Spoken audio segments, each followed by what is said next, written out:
धुलीवंदनाच्या निमित्तानं पैठण शहरातील बाजारपेठांमध्ये उत्साह संचारल्याचं पाहायला मिळतंय। रंगांसह विविध डिझाईनच्या पिचकाऱ्यांची बाजारात रेलचेल असून दरवर्षी धुलीवंदनाला लहान मुलांकडून विविध प्रकारच्या पिचकाऱ्यांची मागणी असते। यंदा सर्वाधिक उलाढाल होण्याची शक्यता व्यावसायिकांनी वर्तवलेली आहे।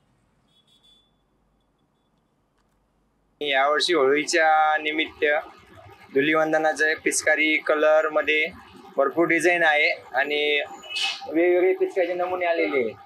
कार्टूनची मागणी जास्त आहे लहान मुलांसाठी आणि इको फ्रेंडली कलर आलेले आहेत। डोम्स कंपनीचे बी चांगले आणि उत्साह चांगला आहे गिरायकांमध्ये। इथं वेगवेगळ्या प्रकारच्या पिचकाऱ्या कलर्स नॅचरल कलर्स आम्ही घेत आहोत आणि माझ्या मुलीला आम्ही सांगितलं की सध्याच्या जी परिस्थिती दुष्काळ परिस्थिती आहे, पाणी टंचाई आहे, त्याचा विचार करता आपण सगळ्यांनी कोरडा कलर खेळावा।